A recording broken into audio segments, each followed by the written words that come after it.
Okay, we're gonna call this to order. As the ex-vice chair, I'll take the lead on this.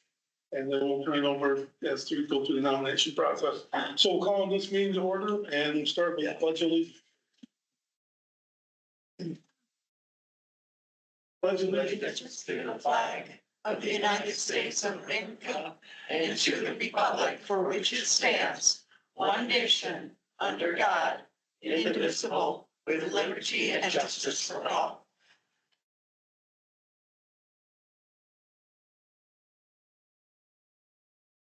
Okay, thank you. Then we have a new member today, Lance, and we're gonna have you do the oath of office, please. Tracy, I'm gonna do a roll call first. okay? Don Simmons, Here. Wayne Schmidt, Here. Glenn Algar, Here. Joe Underwood, He did call, so he's a couple of late. Yeah, thank you. Scott Seifert, Here. Brad Lewis, Here. and Lance Bomer. Is that how you pronounce it? Correct, yes. Thank Oh, you. he's still here on time. Close to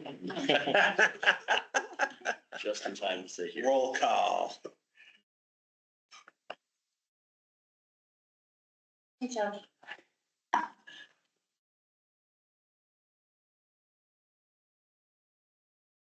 And then Lance, I'm gonna have you stand up, raise your right hand, and you're gonna repeat after me. I state your name. I, Lance Bulmer, Do solemnly swear that I will faithfully, truly, and impartially, do solemnly swear that I will faithfully, truly, and impartially, and honestly, to the best of my judgment, and honestly to the best of my judgment, skill, and ability, skill, and ability, execute and perform the duties execute and perform the duties required of me as a member required of me as a member of the Bay Area Transportation Authority Board of Directors. of the Bay Area Transportation Authority Board of Directors.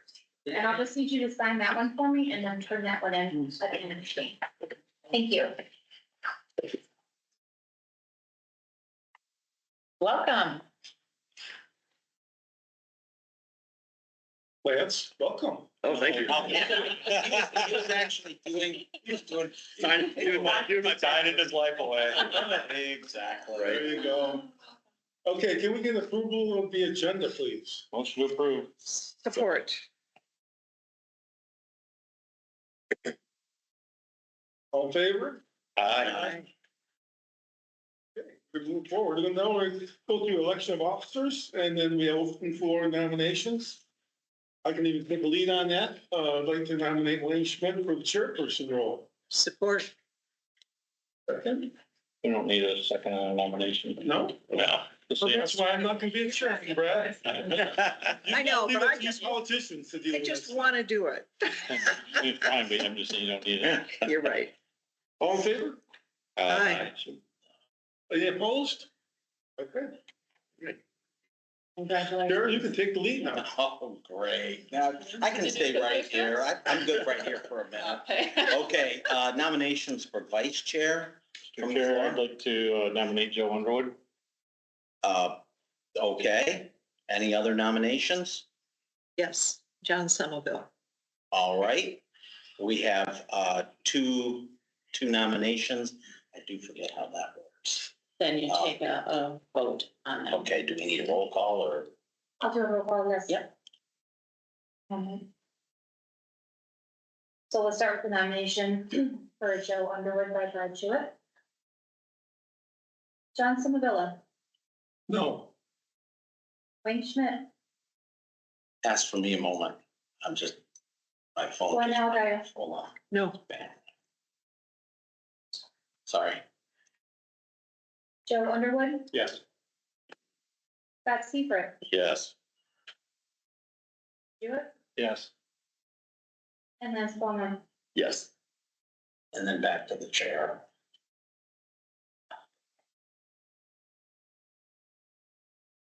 What was the vote right now?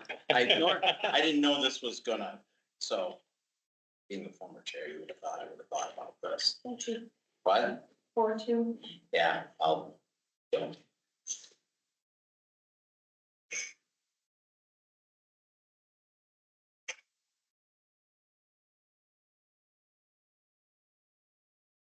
And we'll do one for Johnson Novella. I think if the nomination, if it's already done, isn't it? Okay. Yeah. Yeah, sorry. We need a nomination for the position of secretary. Nominate John Somerville. I decline. I'm gonna nominate Lance. Welcome to Beta. What does the secretary do? Let's vote quick. Right? Second that. For all, what, yeah. Seeing there's no other nominations from the floor, I'm moving a unanimous vote.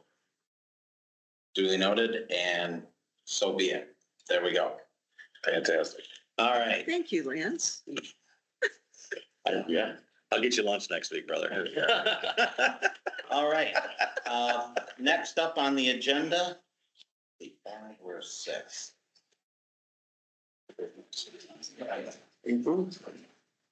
Am I missing? I think we, All right. And first public comment then. Please read the rule, Madam Clerk. Any interested party or person may address the board on any matter of Beta concern during public comment. Comments will be limited to 5 minutes, and a 1-minute warning will be given when needed. Any public comment that becomes disruptive, unduly repetitive, or impedes the orderly progress of the meeting may be terminated by the proceeding officer. Once you've completed your public comment, the board may ask any clarifying questions.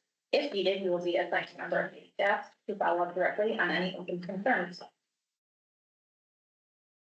All right, the public comment time is open for the guidelines. Anyone from the public wish to comment? There will be a second public comment later on in the meeting. Yes. In Traverse County, I just wanted to wish for, well, I hope you continue on the path that you have started, the financial success, the new, building and service center. And I hope that we get politics back out of this board. And people serve the way they're supposed to serve, which is our constituents to utilize Beta, not to go along parties, not to do anything like that, but actually truly serve. I would also encourage that the board of commissioners from Grand Traverse County actually do what Leelanau County knows, and that's our agreement was one commissioner, and that's it. Draw the line, be done with it, put this lawsuit aside. There's no reason for it to continue. Everybody knows very clearly what their intent was. The two individuals decided to mislead their board in so many ways, start this whole mess. And we're starting to see the true character of both those individuals. And that's it. I enjoyed my time on the board. I am grateful I met Kelly. She definitely made it a success, along with some of the people still sitting here. And that's all I got to say. Thank you. And continue on. Thank you. Anyone else wish to comment from the public? Will be a second comment period. Seeing none, bring it back to the board. And then moving on to the number 8, the recommended motion for the calendar. So 2025, did that one out? Everyone got a copy for the calendar? Great, Can I clarify something? certainly. So does this board meet on the 4th Yes, Thursday or the last Thursday? Fourth Thursday. what it's been in the past, and if you'd like to continue that, that's how we put the calendar together. We also took the previous year's calendars to look at not meeting in July, and then we also moved to not have one in November, so we get better attendance, and then move the December one up a little bit, since there wouldn't be a November one. So Okay, it'd be the 4th, yes. so I'm really glad it wasn't last Thursday, but that was technically the 4th. The weather Yes. was fairly bad that day, so I would have been late. But I did come and drive by and see an empty room. We always call. I seem to always, we should don't mind her, but So I missed some email that said we'll be meeting on the 5th Thursday. I that think was the last year 5th. we set the calendar, if I remember right, for just late. Okay, yeah. We always set That's the fine. January. okay, as long as I know it's the 4th Thursday. Just like this coming calendar 26, reflects yeah. January of 26. We do it a month ahead of time. Yeah, Well, I went. Good question, though. yeah. Yeah. Not long. note, April 24th, I will be on that. Okay, Just so you know, I won't be here. So. duly noted, excuse. Same. My birthday that day, so Oh. Kate would be welcome. Great, duly noted also. Oh, you're gonna miss cake I that would day. I will potentially miss be that day. unavailable on March 27th. Okay, That's the change of command. oh, yeah. I should also tell Okay. Chairman, I should also tell Chairman. Well, we'll still have a, A train on Yeah. transit. the 24th, I'll be on a train. yeah, I could potentially also not be here on March 27th. But that won't be determined for another couple weeks yet. so that's 5, you'd still have a So, 4. yeah. Okay. But thank you, everyone, just keep us informed, because if you get anybody else, we can certainly move it. So with that, is there a motion to approve the calendar as presented? Second. Moved and seconded, that does not take a roll call, just all those in favor signify by saying aye. Aye. Opposed, motion carries. Next up, number 9 is the collection of annually signed documents, board member roles and responsibility, and a conflict of interest statement. Just making sure that we don't have any conflicts of interest, and especially along the lines. You separate as well. They're in the packet, Yeah. but I did pack them out separately, so you don't have to go into your packet part. And then I can print them after Yeah. the meeting, or if you want to slide them down, I'll be more than happy to. Yeah, if you have any financial interest, that's the key point, the contracts and et cetera. And then the other one is to clarify role and responsibility as a board member, so that we have that set to go. So those can be signed and collected, you said at the end of the meeting, Tracy? Yes. Great. Any questions on that? Seeing none, moving on to the second public comment. Are there anybody else wish to comment? Bruce Moore in East Bay Township. Yes. I would like to congratulate the board on 48 days without permanent board appearance by board member. Thanks. Okay, thank you. Yeah. Okay. Moving on to number 11, director's comments and open floor. I would like to mimic Richard's statement that Leelanau trusts that Grand Traverse has always been able to trust that Grand Traverse will send one commissioner. This lawsuit has cost everyone a whole lot of money, us less, but it's a shame to spend public funds that way. We are hoping that Grand Traverse will stay a trusted partner. I also welcome BATA not being political this year, Thank you. and I'm glad to serve. Do good work. That's all. We've been our mission and our goal. Thanks to staff, we've been achieving it. Any further? I could introduce myself. I was just gonna say next, why don't you take a moment to introduce yourself? Perfect. So, hey everybody, Lance Bomer. I'm a resident homeowner in Traverse City. Live over in Traverse Heights neighborhood. But I'm representing the county. I'm one of the county appointed board members. And I used to live out by Silver Lake, so familiar with living out by Huron. And, I'm excited to serve on the board. I had a chance to sit with John and Scott over the last couple of weeks and just talk about different aspects of what's going on and a little bit about my history. My first job right out of college was in transit. So for the staff, folks, I know what you're doing and I know what you're going through. I worked for Indigo, which is Indianapolis Public Transit Authority. And they oversee the city, county of Marion County in Indianapolis, in Indiana.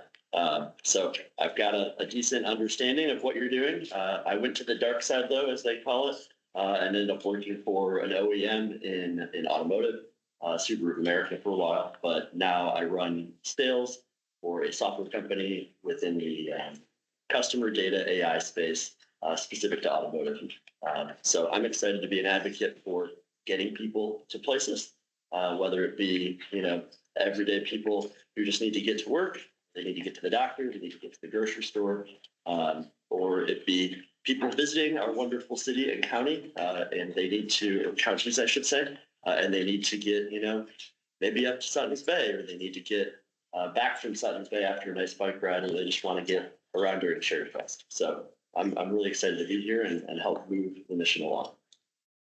All right, thank you. Glad to have you here. Okay. Any other comments from board members? Seeing none? Our interim executive director. Yeah, I would just like to thank the board for the trust you put in me to be the interim executive director. We have a great staff of other directors and managers at BATA that I'm been working with for 8 years, and I feel like we're in a really good spot. I have a lot of highlights to update to you that are on the regular meeting that I'd like to summarize. But I just wanted to, at this point, just say I really welcome this opportunity. I look forward to it. I've worked with boards for 32 years now, and we've got a good board here. We've got a great staff that really believes in the mission, vision, and values of our organization, and just so many great things that are going on that will be highlighted in the next meetings. Thank you. All right, we'll call the January meeting of BATA to order. Madam Clerk, please take the roll. Johnson Mavilla, Here. Ben Elvire, Here. Joe Underwood, Here. Scott Seifert, Here. Brett Hewitt, Here. Lance Wilmer, Here. and Wayne Schmidt. Here. All right, with that, we'll start with the Pledge of Allegiance and a quick moment of silence. We don't really need to do it. It's not on the agenda. Oh, Yeah. yeah, well then, Yeah. we did it. We're good. We're good. I didn't know if with this one, I thought, and I'll learn together. Go over here. yeah. Hey, Wayne, just you want- need an agenda, so you. No, I just knew a meeting. I've got them, Brad. Yeah. Okay, and with that, first public comment, do we need to read the rules again? And please do. Any interested party or person may attempt to comment any matter or data concern during public comment. Comments will be limited to 5 minutes, and a 1-minute warning will be given when needed. Any public comment that becomes disruptive, unduly repetitive, or impedes the orderly progress of the meeting may be terminated by the proceeding officer. Once you've completed your public comment, the board may ask any clarifying questions. If needed, you will be assigned a member of BATA staff to follow up directly on any opening concern. All right, having again heard public comment rules, is there anyone that wishes to address the board at this time? Good afternoon. I just wanted to ask if you're aware that, you probably all know about Overlook, Trevor's Overlook, which has a lot of people commenting, sort of like Facebook. I just wanted to let you know, Mandy happened to notice there were a lot of comments from people about the rides, setting up rides. Some gal that had to get up at 3 a.m. every day so she could get a ride to work. And I just wanted to call your attention to it because in addition, there were a lot of great comments about all the BATA employees, dispatch and everything. There wasn't the usual really getting nasty type comments, but they are concerned because they're not quite getting the rides set up the way they like. Just thought I'd advocate for those legislators and whatever you can do. And that's on social media? Yeah, it's Okay. actually, it's called Trevor's Overlook, and I happened to read some. Mandy was looking at comments, so just for your information. Thank you, appreciate the input. Actually, it's on Overheard in Traverse City is the name of it. Eric and I and others are aware of it and responding to the ones if there needs to be a response to. But we would concur, actually, there was over 500 comments and maybe a handful were well, not as positive as we like. There were 480 backwards. It was probably overheard in Traverse City, but we'll continue to monitor those. We don't always jump in and add to the conversation, but if there's misinformation, Eric's very aware of it and would be the lead on what needs to be stated. The gentleman, like, when they have been body or what? He never done an awful time with that and what? Yeah. Thank you, Mandy. Thank you. Any other further comments? There will be a second comment period in the meeting. All right, seeing no further public comment at this time, we'll bring it back to the board. Fourth item, approval of agenda and declaration of conflict of interest. Pricing them. I would accept, before we move to the consent calendar and agenda, would accept a motion, if someone would like to make it, that we move up the closed session. And this was to Board Member Bomer's point, our closed session with our attorney. If anyone would like to make that motion to do that, to move it up. Where you want to move it to? Where could we move it? That would be, Right before the consent, in the interest of his time, if you wanted. Or- yeah, well, the consent calendar is pretty quick. Let's do it just after consent calendar.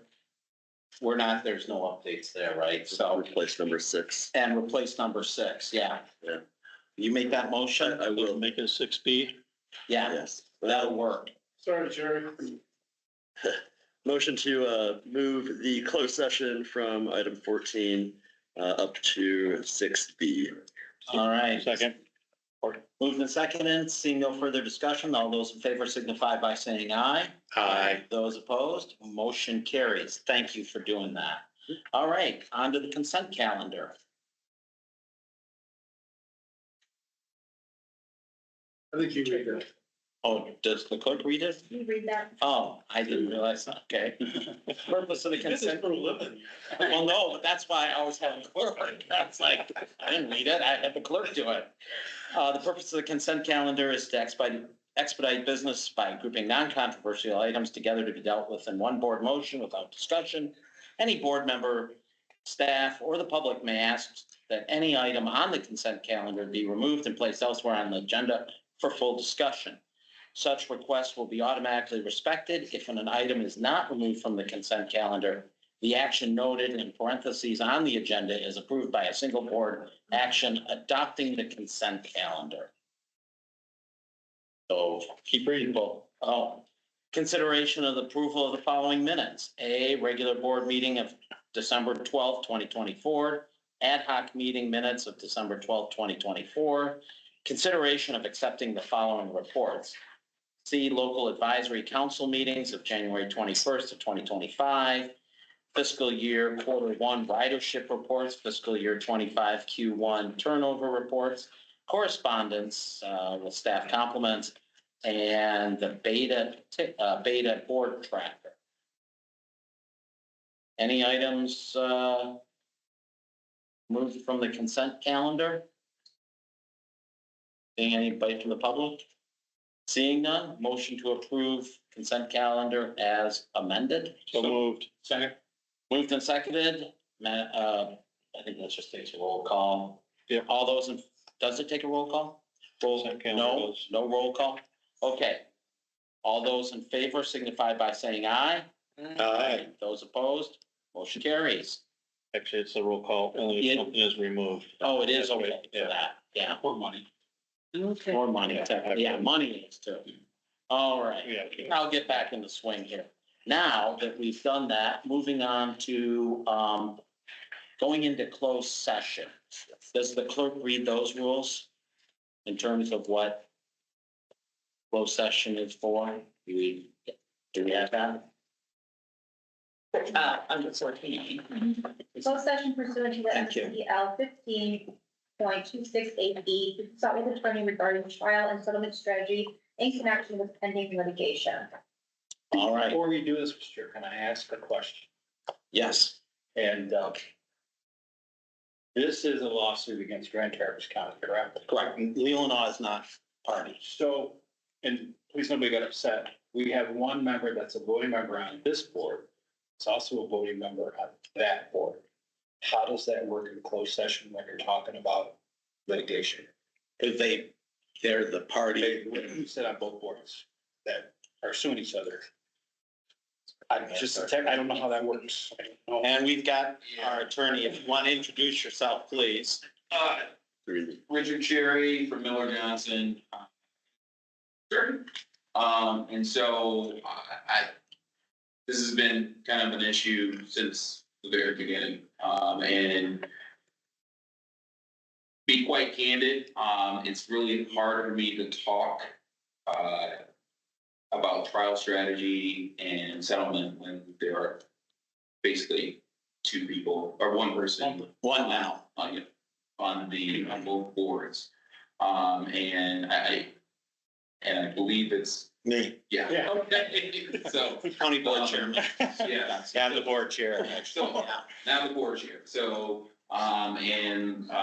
you will be making making the decision for the county as well. So, in order to be, I guess, give you my full, trial strategy and settlement strategy, and not having, be compromised with, the regulators at board. I think I see it as a conflict, but that's not my fault. Maybe that's the actual board members. And never been excited about this lawsuit, as you guys. I know. Tried constantly to get rid of it, but I just I want know. to make sure we do this part right.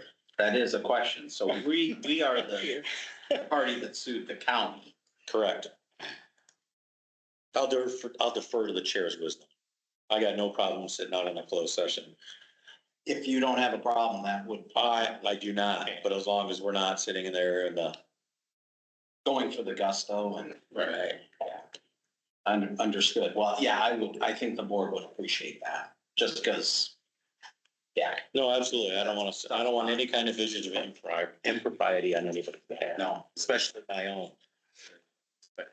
You know, some decisions are made in the closed session, but the strategy is discussed with the attorney. yeah, so, good. Thank you, Mr. Chairman. Yeah, Thank you, County Clerk. I've never Yeah, sat on a that's board in helpful. that situation. Yeah, nor have I. I've never had that situation. Well, good, glad. Well, we like to be trendsetters here in Travis County, so. All right, so with that,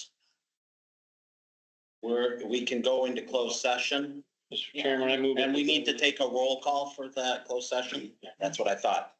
Mr. Chairman, I move that we go into closed session at 2:10 PM pursuant to MCL 15-268E to consult with attorney regarding trial and settlement strategy in connection with pending litigation. Is there a second? Okay, moved and seconded. Who was Ann seconded? Yes, Thank you.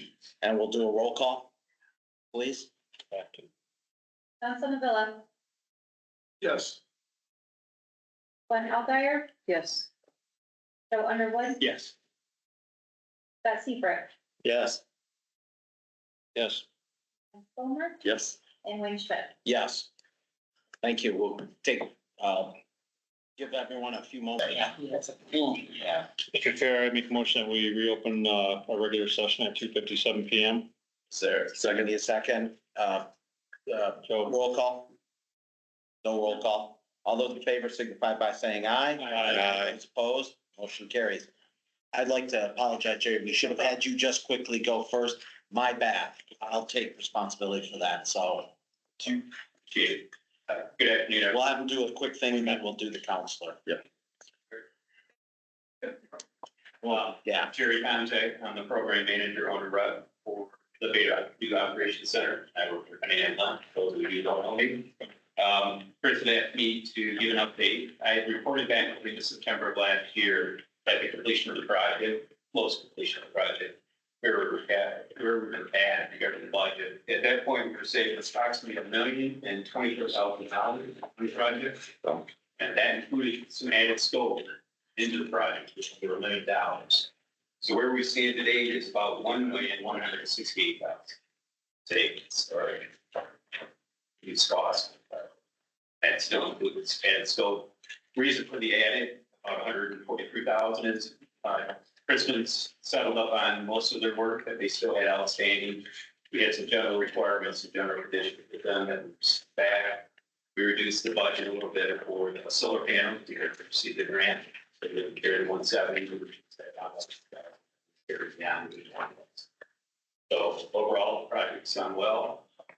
We're gonna start the solar panels in the next couple of months. I'll answer any questions you might have. How are things with the punch list of items that need to be taken care of still? Very good. We've whittled that list down to about a dozen now. Some of which aren't Christmas related, just have different things, but every 2 weeks we have a breakfast meeting. Christmas dinner, covers before, we have Christmas on the fall, and everybody else. Okay. Yes, it's got on. I would add to that, Brad, Jerry and Brad have been very receptive. Kurt Braun and I meet with them and our technology person, they've been very receptive to, yes, that we need to look at that. This is not right yet. And that punch list has really come down. Well, Jerry, I can't thank you enough for all that he's a I can do it person. And actually Kurt Braun is on our staff. He's our facilities manager. He's very good about, yeah, let's bring this forward. Let's talk about it. Your Brad on the staff has been wonderful to work on that punch list. So it has really come down, and we met again this week and looked at the overall costs with them to come in to assure that we're in balance and balanced it. So it's been good work with them. We're also retaining kind of these subcontractors through Christian's contract, just the leverage, like the doors, for example. Yeah. It's fine problems, make sure. So that's how you have the retainage for a reason.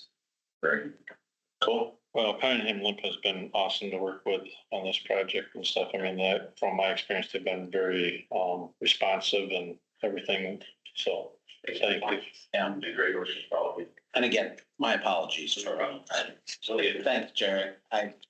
Both. Yeah, Don knows. He should have hit me, throw him a roll. He made a lot of money off, he's still worried about it. Well, does he get $500 now? She was fairly compensated, I was. Yeah. All right, executive director's report. You went back up to 6B, Oh, 6B and 1A, 6B. So, closed session. oh yeah, closed session. Thank you.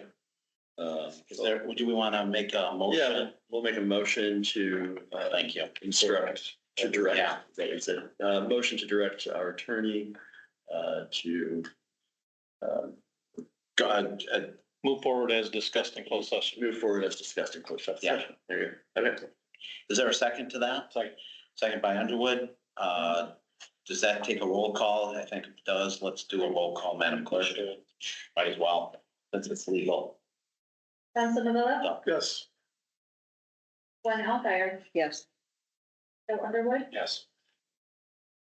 Scott Seifert, I'm going to abstain. Fred Jewett, Yes.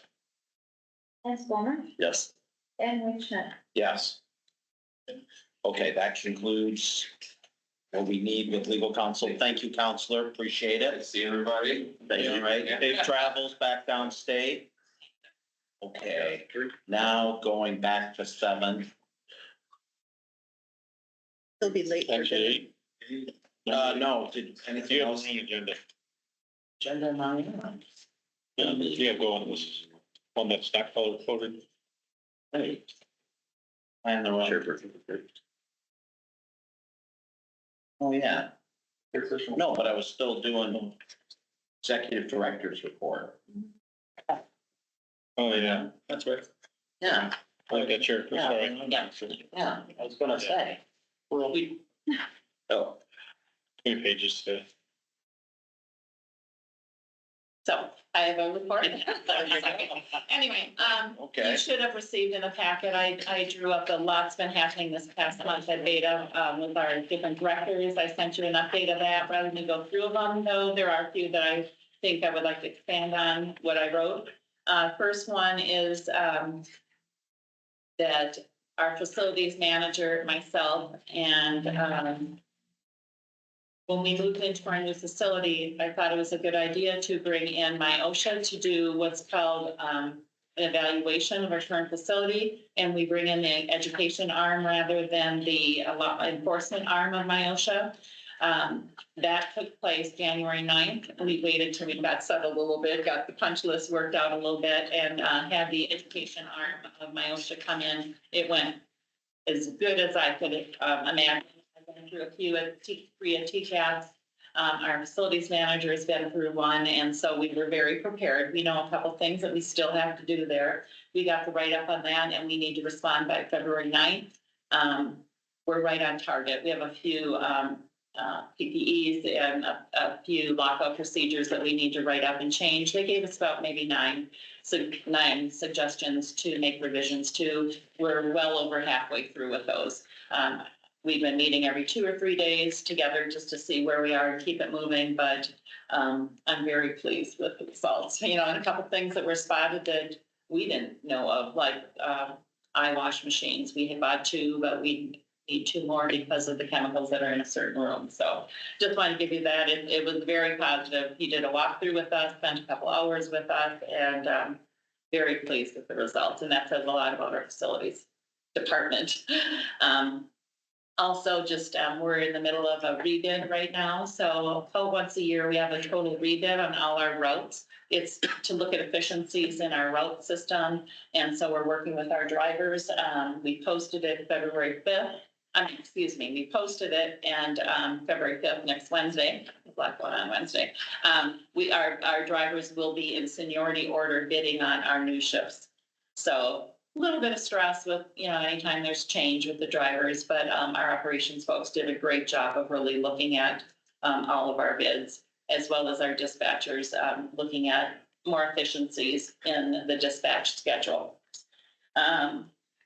A big one, of course, I've been meeting virtually with TransPro, the consulting firm that is doing our executive director search.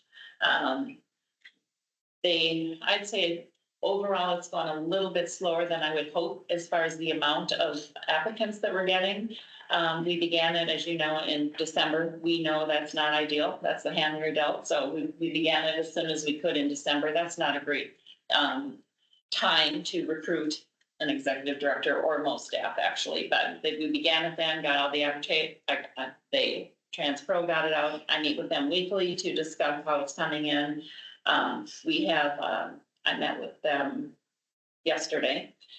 So each Wednesday, we have 9 applications that have come in, 6 of whom they're moving forward to screen to bring to our group. We still have a couple weeks still to get more recruiting done and more applications in. They've been pretty good to work with, but we have a couple more weeks. So I will keep you apprised before our next board meeting. But I think we're close to be on schedule then, and we'll get a schedule together for our ad hoc team, which is Wayne, John, and Joe. So they'll be reviewing the applications and setting up the process as far as interviewing for the position. Our initial target date was April 1 to have someone in place. It depends who gets hired and what kind of notice they may need to give. We knew that when we put this timeline together. I believe it's going fine, having someone internally that can take over in the interim till that goes. Sleep's really overrated, I've been telling staff, so, you just don't need that many hours.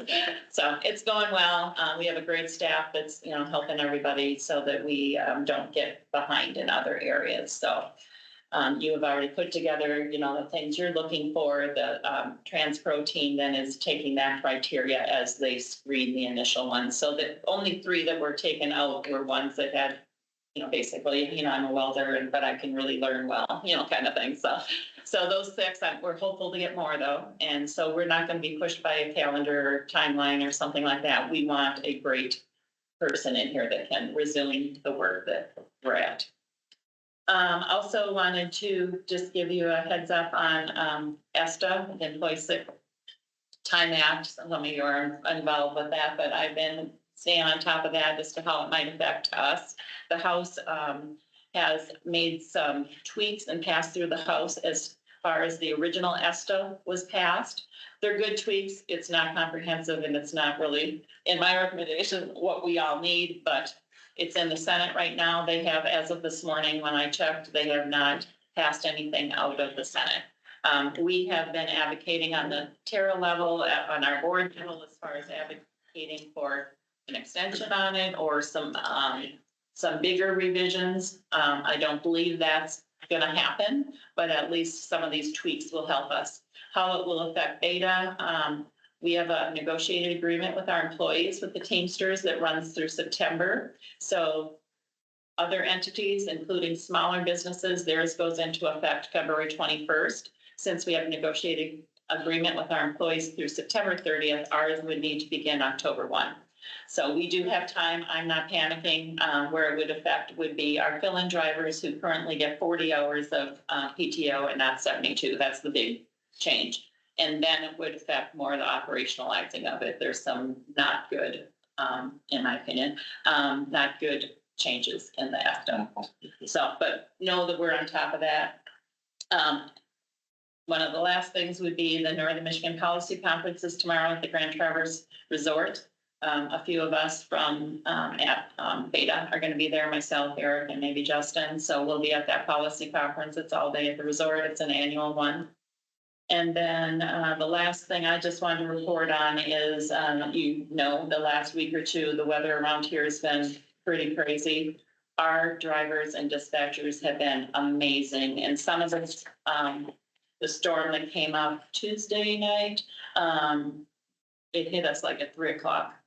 And our dispatcher, who was previous 911 dispatcher, amazing. She was, we can't just stop traffic. We just can't stop service. So she was great orchestrating. We had a few drivers that felt very comfortable doing rescues where needed. We only had one bus stuck in the whole day that day. And if you drove home that night between 3 and 9 o'clock at night, it was pretty incredible. Wednesday, Tuesday and Wednesday, we had 3 different we were rear-ended.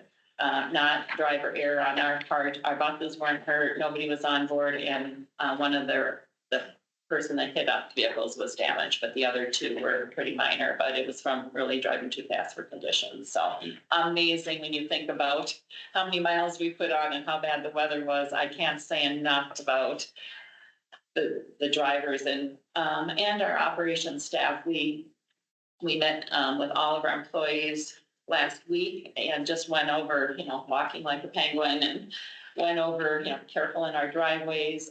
We've been working really closely with POPs that clears our driveways, so our parking lots, so that they clear it, get sand on it right away. Where in the past, it's been a little more, they clear good. Our guys come in at 5 o'clock and the sand goes down at 7. That doesn't work. So they've been really good to work with as far as no slips and falls, and being a really safe place to work. So I just wanted to share the thanks of, and I would also say the Grand Traverse County Road Commission has been great as far as we're concerned. At 5 a.m., 3 a.m., we have an employee who comes in at 4.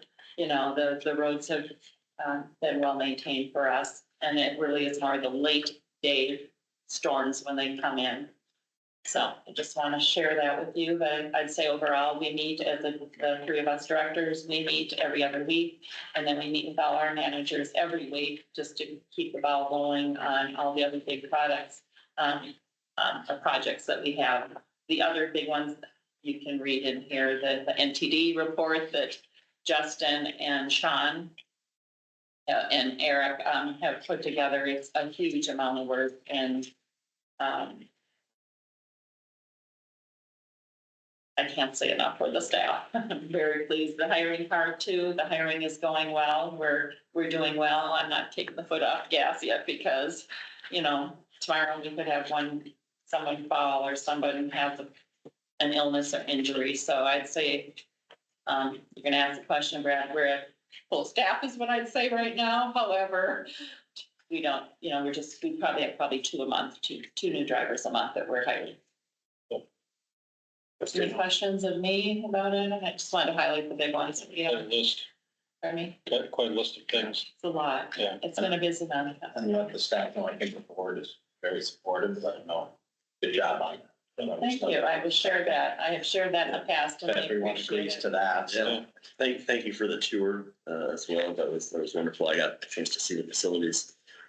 Wow, you guys are doing a great job. Thank you, and I would extend that offer. Anytime someone like a tour, I can do it when it works for you, or if I can't, someone else would be glad to give a tour. It's amazing facility and they take such pride. I mean, they're really, you don't see it a mess. No, the place was spotless. Like I work with car dealers every day and, to have a garage that clean, that was pretty impeccable. Like, They take great pride in it. I definitely see that. All right, any further questions? Just kind of. There have been no, yeah, there have been. No. Okay.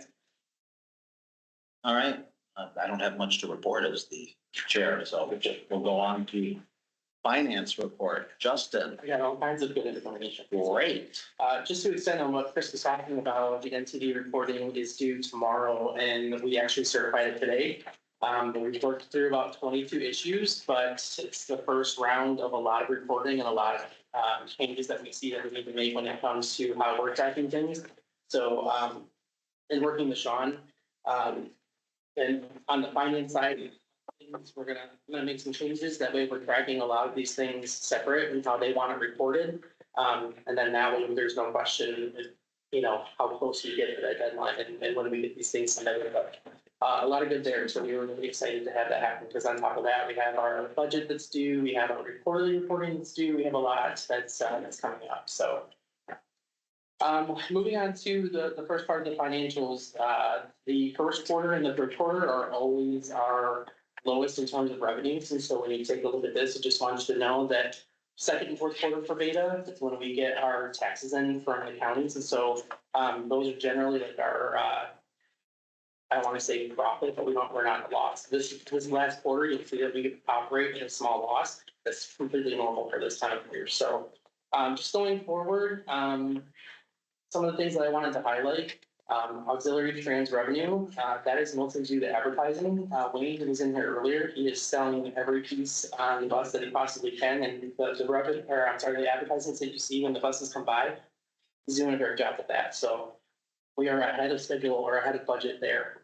Non-trans revenue, the 152,000, that is from our sale on Diamond. So after depreciation, after disposal of all of the assets come out, with a net gain of 152,000.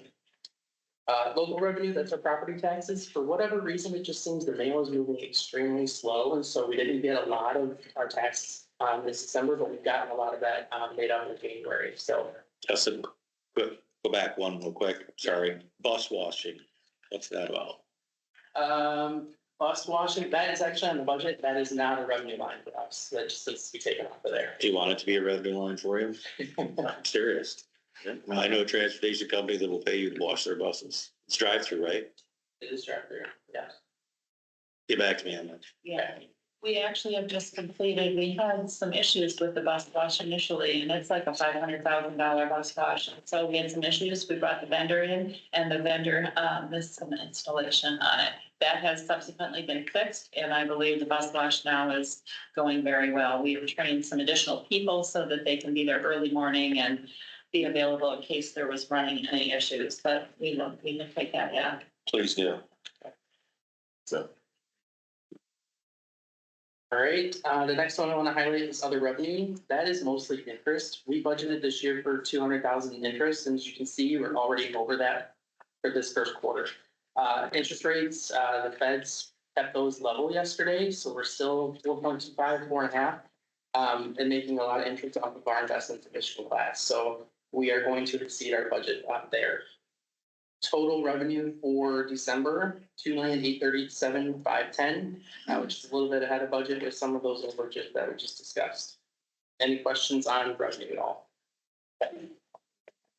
When it comes to expenditures, the ones that I want to highlight here, let's see, line number 5, we had some hardware for our budget, or for our buses that were installed from GMB that were purchased at the beginning of this year, which makes that look like it's over. But as we get through the rest of the year, that will kind of gain momentum and that will even out. And then our miscellaneous expenses, we have a little bit of dues that are always due at the beginning of the year as well. So it's, again, as we get further through the year, that budget will increase and kind of line up more with our actuals. But everything else is pretty good. Our fuel, it's been really nice to have a contract for propane and for that large propane tank that we have. So that is a much more predictable way of being able to see what we're paying for propane. And we're not spending as much there. So a little bit of savings in that department. Overall, total expenditures, $2,933,439. And then before depreciation, you can see they were at about a $95,000 loss for the quarter. But again, that's completely normal time of year. Any questions? All right, going on to the next area, we got the operating reserve. We started the year with $3,266,446, and we earned $39,832 in interest. So we are sitting at $3,306,278, about 25% of our budgeted expenses for 25.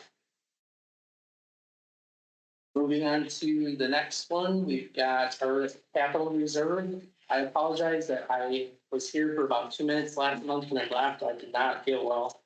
But one of the things that we really need to pay close attention to is this capital reserve. And the big reason for that is because now that we're no longer getting funding from the state, now that we're a small urban, we have to start refreshing our fleet.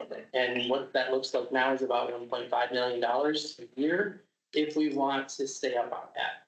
The way that our current capital policy works is that we're putting away 5% of eligible expenses. That's about $650,000. So we're going to have to carefully watch how we put money away for capital purchases in the future. And as you'll see in the budget when it comes up, while we're conservative on our revenues, we're going to really show the state what our expenses are. And ultimately, at the end of that budget, we have a shortfall when we make the contribution on how it's currently in place for that 5%. But again, we'll shore this up and we'll make sure that we take a look at every opportunity to earn and get more income or revenues coming in so that we're not in a shortfall. But Justin, I got a question. You Yes. say refresh the fleet. Are we asset managing, turning out? yeah, What's our years on? So Kurt does a really good job of that. And normally, like with the state, their restrictions, like if we went 8 years, Kurt's going 10 years.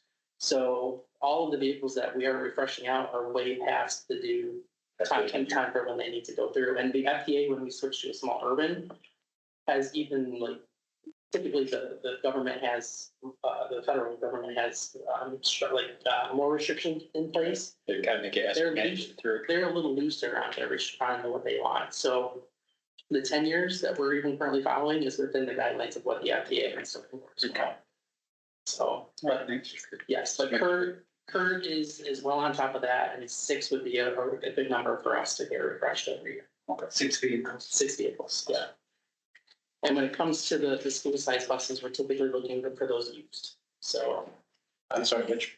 the school buses. Oh, okay, got it. Yeah. Thank you. And you know, 32 passenger, or 44 passenger, whatever. Yeah, like more than that. More than that.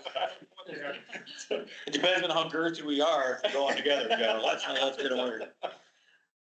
So for the capital fund, we started at $7,282,000. We've earned $88,000 in interest this year because again, rates are still going strong. We've had one purchase through December for almost $3,400 for vehicle technology. So ultimately, there was one outstanding transfer at the end of the month. After that transfer was completed this month, we're at $7,368,064. For the final reserve, that is our new facility reserve fund. We've started the year out at $588,547. Interest income, $73,000, so quite a bit there as well. The sale of the Diamond property was transferred over. That was $376,855. So overall, we put about $450,000 into this fund. And then you can see the decreases here, the vendors that we've paid, accumulating to $2,114,925. Ultimately leaving us right now with a balance of $4,923,000. And this balance, I need to go through this because I know now that kind of during the transition from when I came in about a year ago and Phil was here, I need to really go back through and just make sure that our purchases and the transfer occurred to our general operating fund.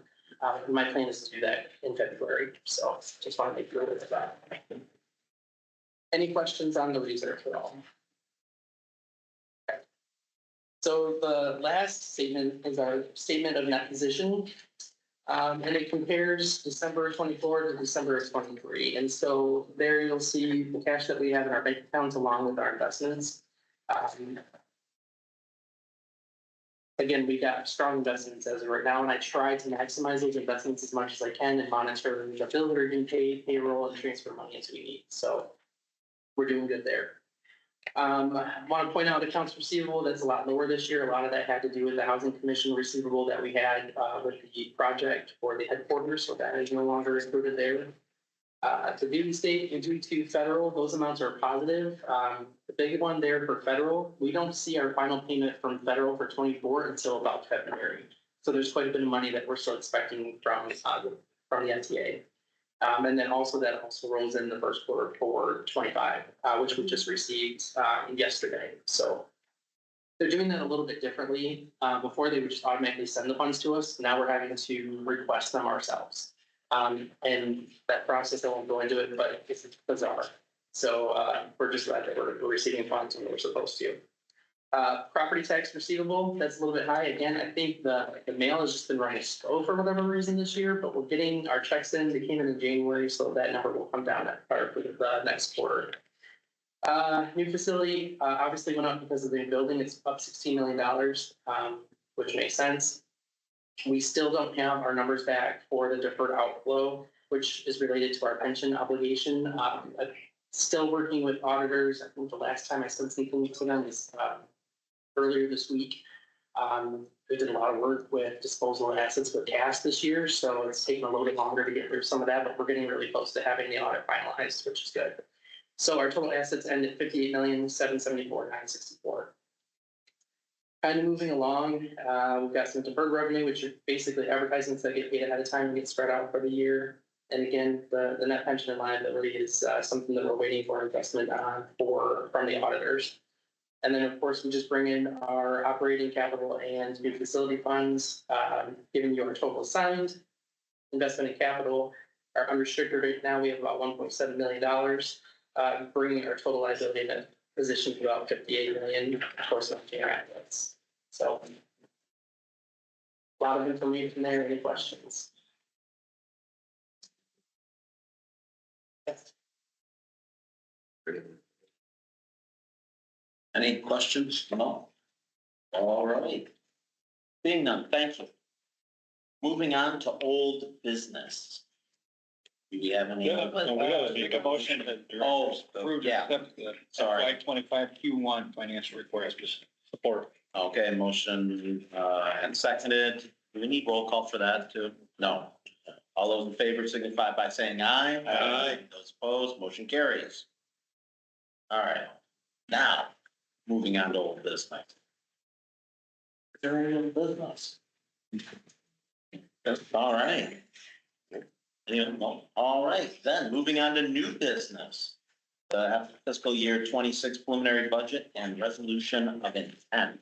All right, let's go for round two.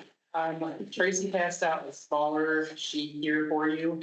I was missing one number on the actual 24, and I will go over that in just a moment, because it's quite a big number, which is why I wanted to make sure that I got this in front of you. It doesn't change the original budget that's being requested. It was just the actual numbers for 24.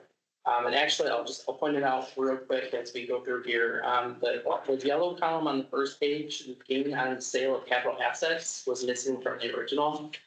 It was the sale of CAS, so that 1.4 million made a huge difference. I think the packet that was sent to you originally showed that we were in a loss. We were not in a loss for 24. We were actually in the positive. So I just want to make sure that you're aware of that. Okay, so just Lance, for you, this is I wanted to break this down and show you the revised budget, which is the light green in 24 what was approved in August of 24. And then the actuals for 24, what was approved for the budget in 25 for this fiscal year. And then the blue column is obviously what we're suggesting that we go forward with for fiscal year 26. And so I've got some numbers here that I want to go over with everybody real quick, but the first thing that I want you to take a look at is the very top row in those red numbers. So back in 24, the state percentage was 40.293. state was giving us was basically giving us 40 cents on the dollar back in reimbursement. For fiscal year 25, they, well, there's a lot of drama with that. They originally did not ask us to budget for anything less than that 40% when we submitted everything in January of last year. Then they came back and said, we made a big mistake. You actually need to budget for 35%. Then they came back last minute, right as things were coming out, and knocked us down to 34.5%.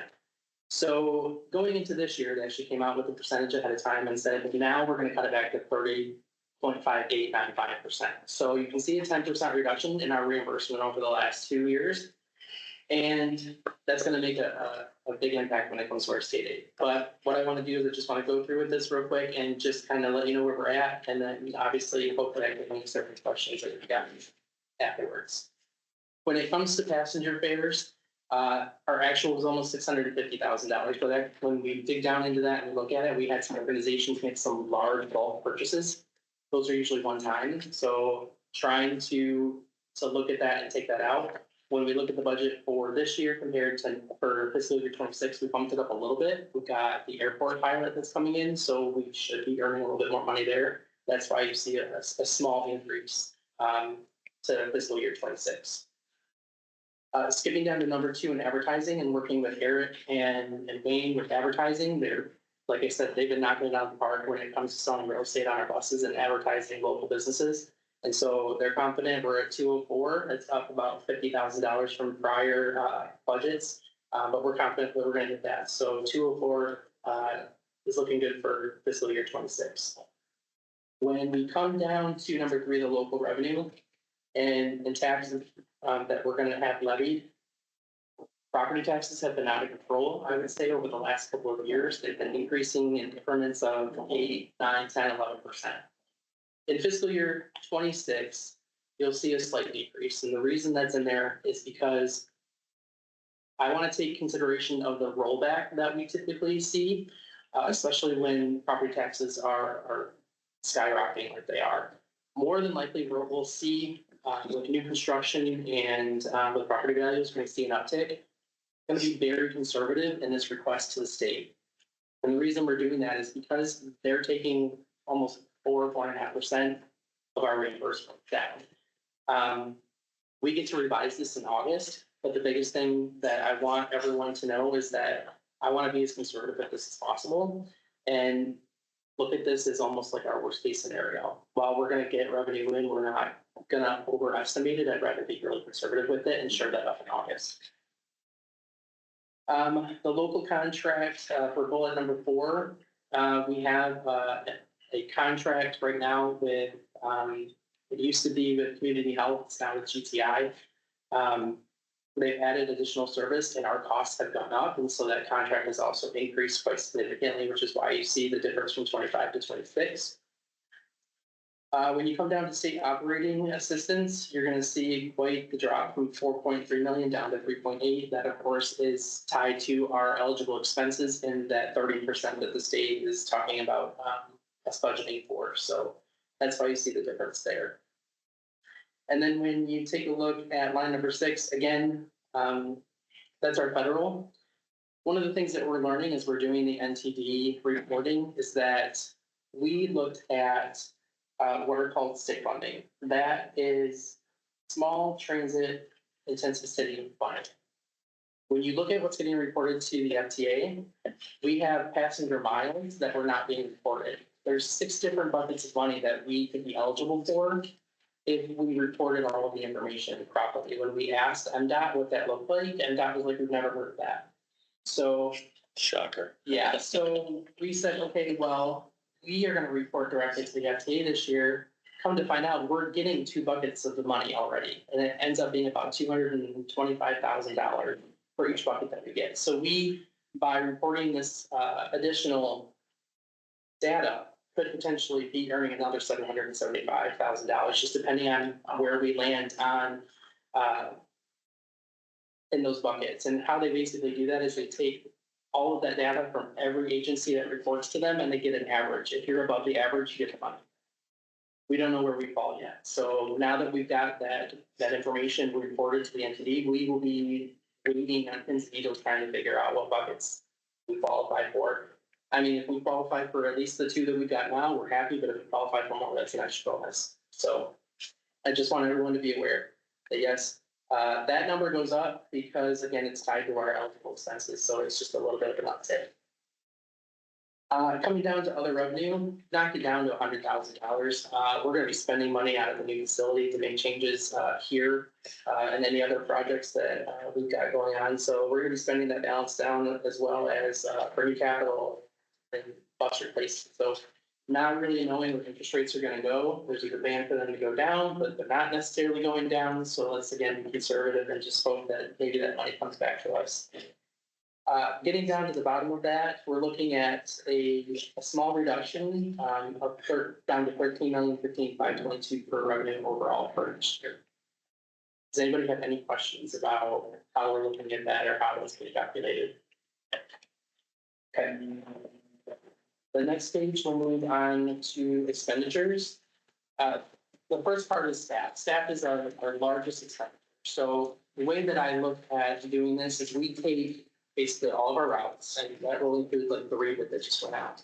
All of our routes, all of our fill-in drivers, and looking at their maximum availability and thinking that we're gonna pay all of that out.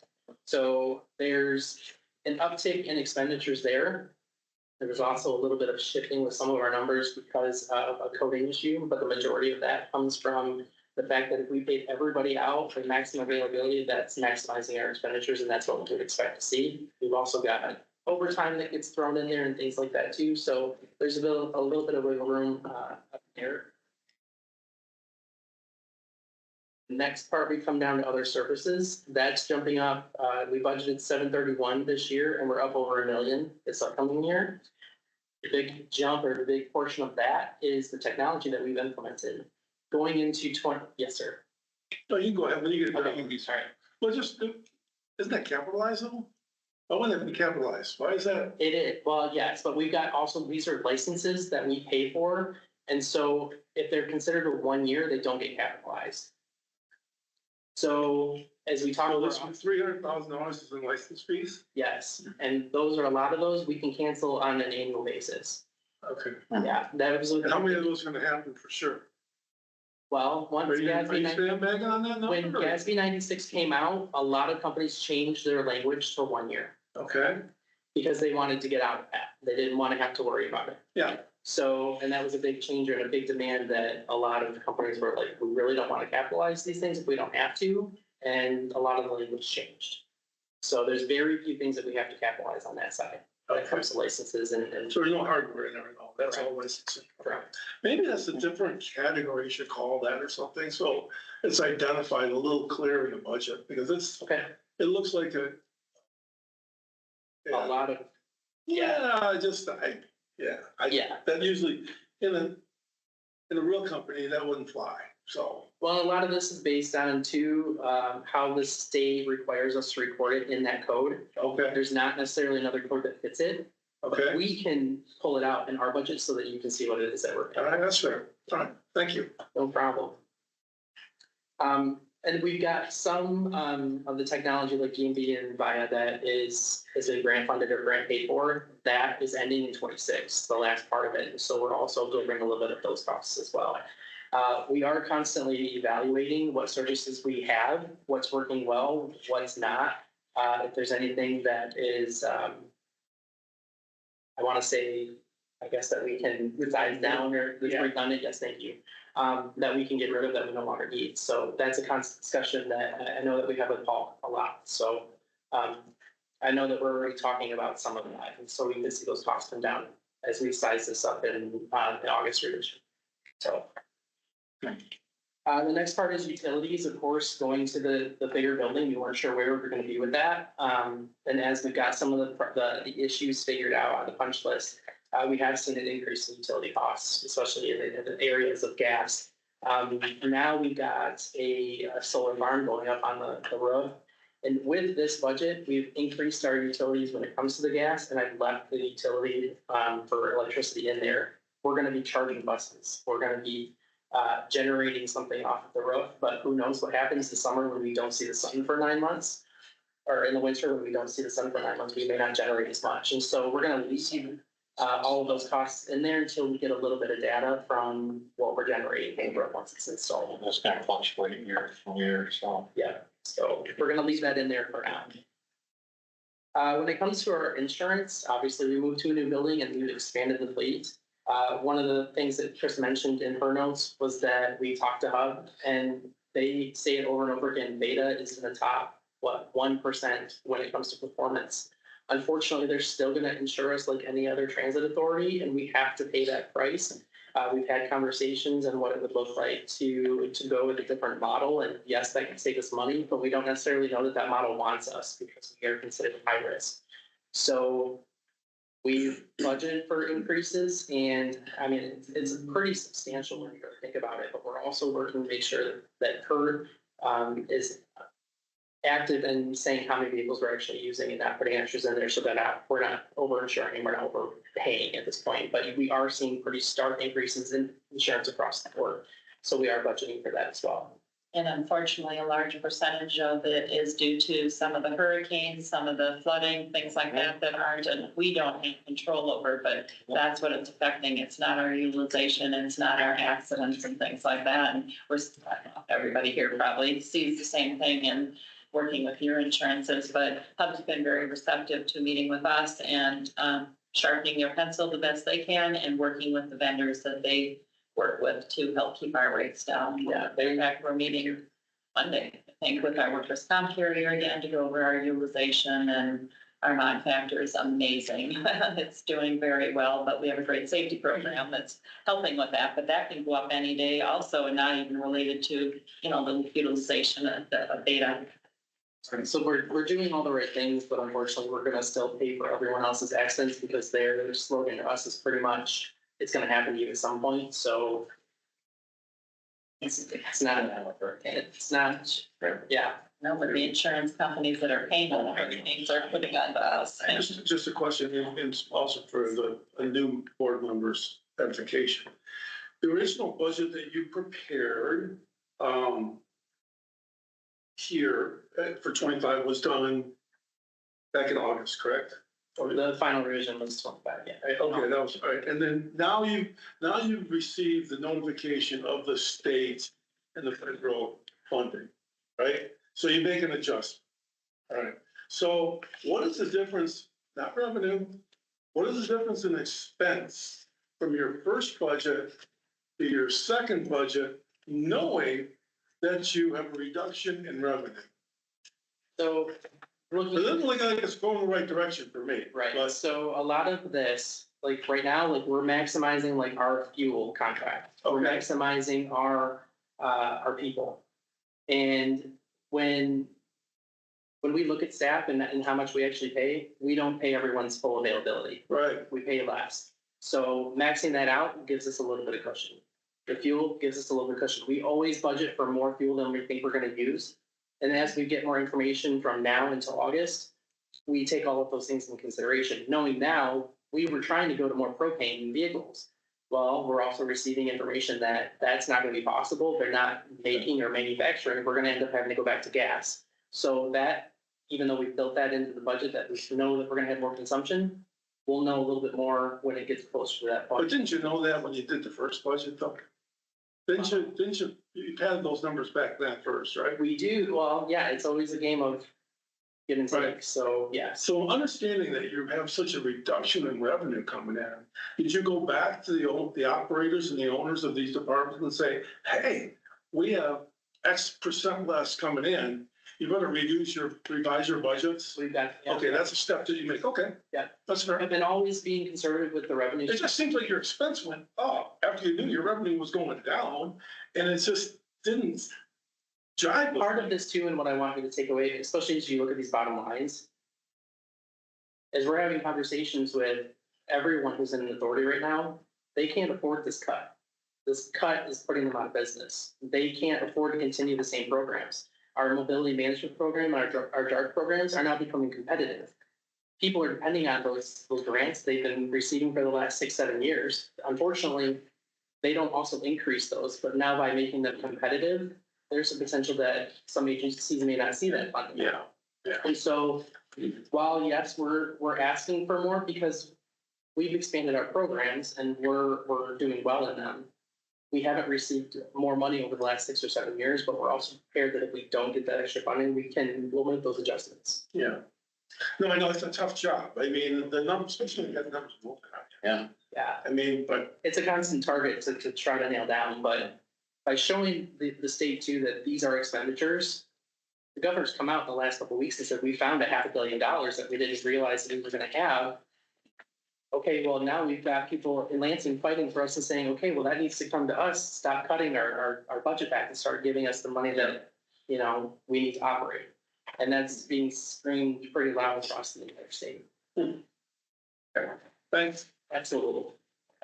So kind of coming down to the end of this year, I just wanted to show everybody that yes, our expenditures are up. We're at 13,976,56 in this version. And the income before the depreciation is what we really go off of in terms of what we're gonna have net cash, which is $264,000. But in terms of the capital policy and the 5% transfer, that equates out to $640,000 transfer, which would leave us in the red 376,000. Now, if numbers were to stay this way, we have an operating fund that could help fund that. But we're also going to show these numbers up before August comes. And so I would expect that we're going to have enough funds to make that transfer. But this is what I would like to go forward with submitting to the state. I have a question. Yes. Okay, so we have defined benefit and defined contribution lines. How many have on each? Sorry, just say that one more time. 502, Yes. you have defined contribution and defined benefit. Yes. How many employees do we have on each? We have not capitated defined benefit and gone to defined contribution. So our DC are our fill-in drivers. Okay. And then DB are our. So fill-in drivers have a DC and regulars have, okay, Correct. just curious. Yeah. All right, thanks. And I know that also Social Security. I just want to know right in line. Actually, the There. windfall elimination provision was eliminated 2 weekends ago. So what does that mean? So what that means is previously with the windfall elimination provision, which was in existence for 40 years, if someone began drawing Social Security and they did not have enough quarters, 40 quarters in to draw that, because they worked for the police, the post office, BATA, whatever, and there was a formula by which their Social Security was reduced. 2 weeks ago Sunday, it was eliminated. So it really helps. When you say it's eliminated, explain that. Okay, so it was repealed, I guess is a better word. There is no windfall elimination provision in the Social Security Act any longer. So how does that mean for somebody who's worked for BATA for 20 years? What does that mean? So someone that works for BATA that did not have enough quarters to draw, and now they're gonna draw, their income will not be reduced. Okay. People that retired even, people that retired up through, I believe, 23, that are collecting currently a reduced amount, they're actually getting retroactive, like a driver, I know, about $300 more a month. So their Social Security is not, or their. Their Social Security that they're going to receive will increase. Yeah, that's why. And- So it's actually helping. Yes, Right. for them. If they don't have the quarters, a lot of just looking at like, a lot of people that already have the quarters, the repeal of that provision doesn't help them, doesn't hurt them, but it will help some people. I wonder about the solvency then of Social Security that is now going to be paying out quite a bit more. I'm not saying it's good or bad. I'm just saying it's going to be a bigger draw on the Social Security. And it happened on a Sunday. And matter of fact, I met with the head of the Social Security Department in October just because I heard there were discussions about it. And he said there's not a snowflake chance in hell that it's going to get repealed. That was in October, and it's been talked about over the years, you know. So Federally, right? That was the state. yeah, federally, and it did, got repealed. And And again, it doesn't really affect some people because they already have quarters, and a lot of people, that's just 10 years. 40 quarters is about 10 years of service time, so. It just came out of like the blue. Wow. Yeah. Thank you. Yeah. Thank you.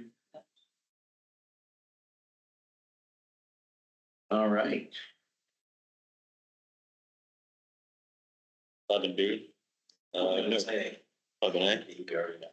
Ready to motion for the board of directors to approve? Yep, that was, just checking to make sure. Fiscal year 26. That's probably roll call on that one, when we get a motion in a second. Yeah, because that's a thing. So made. Motion, second, the resolution of 10. Roll call, please. Thank you, by the way. John Summervilla, Yes. Glenn Alguier. Yes. Bill Underwood. Yes. Scott Seifert. Yes. Yes. Ken Palmer. Yes. And Wayne Schmidt. Yes. All right, that carried. Vehicle accessibility plan. So this is a check box as part of our annual application. Every year, the state of Michigan, not so much the FTA, we're learning, requires that we have a local, a vehicle accessibility plan that we present when we submit our annual application. And what that does is it outlines kind of what our plan for our fleet is for the year. It identifies our services, how many vehicles we have in each category, and mainly how many of them are accessible. Meaning that they have mobility lifts built into them and the functionality that are in them as well. The main thing that we need to do is we need to present this to our local advisory council, which we did last week at our LAC meeting, and then also share it with the Vegas board. The main thing that's different this year than from our BAT that you guys have seen previously is that we have now equipped almost our entire fleet to be able to provide our demand response service, which is our link service. So all 71 vehicles in our fleet have the ability to provide our demand response service, which makes our fleet more flexible. And it makes the ability, especially if you guys have seen our big parking or big bus barn there, the flow of our vehicles to be able to have more flexibility for dispatch to be able to roll out different vehicles in a different service type. So that's the main difference. When we presented this to the LAC, the main questions they had were EV impacts on our fleet. They asked some questions about how we right size our vehicles to the type of service that we provide, some of those kind of things. But there before you is our vehicle accessibility plan, and we will be submitting this with our annual application. That doesn't necessarily require any board action, does it? Yep. Yeah. Oh, it does, yeah. Make that's a right, motion yeah. that we approve the FY 2026 vehicle accessibility plan and submit it to MDOT as presented. Moved and seconded. Any further discussion? Roll call, please, on that. We'll just do it. All in favor? John Summervilla, Yes. Glenn Alguier. Yes. Bill Underwood. Yes. Scott Seifert. Yes. Yes. Ken Palmer. Yes. And Wayne Schmidt. Yes. Good. Second public. Now, send it back here. Second public comment. You've heard the rules. Anyone wish to comment? I don't know if we have much public left. Oh, yep. A minor, Bruce Moore, East Bay Township, a minor procedural issue. When you move to closed session ahead of second public comment, but after first public comment, Correct. you probably should have reopened public comment. Anyone who was planning to speak in second public comment prior to the closed session would have had that opportunity cut off.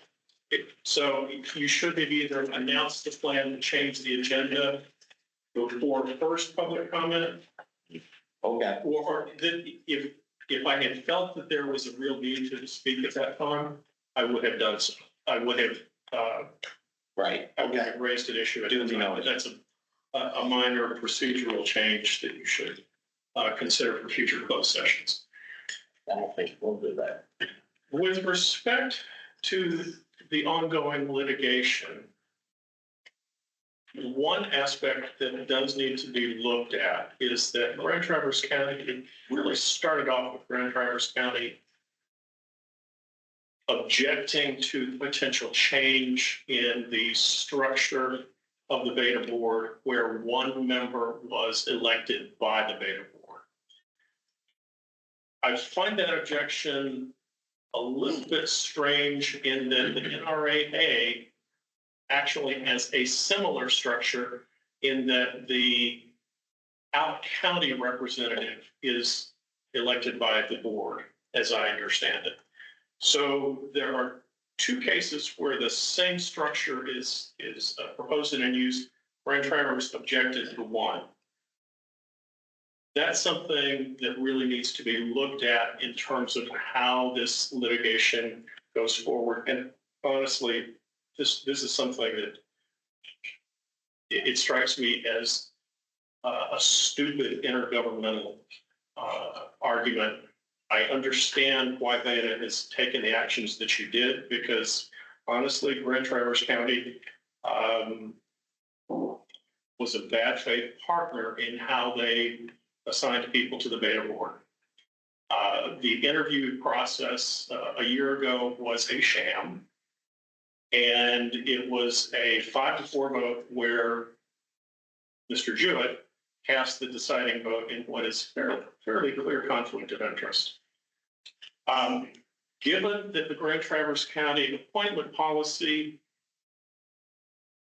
requires community members to certify that they are available for significant board assignments, I encourage you to give Mr. Jewett some significant board assignments. Thank you.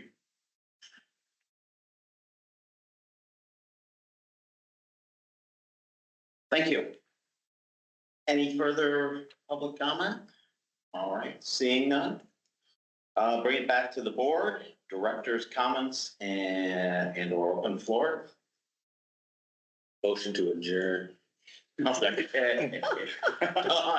do you think? Thank you.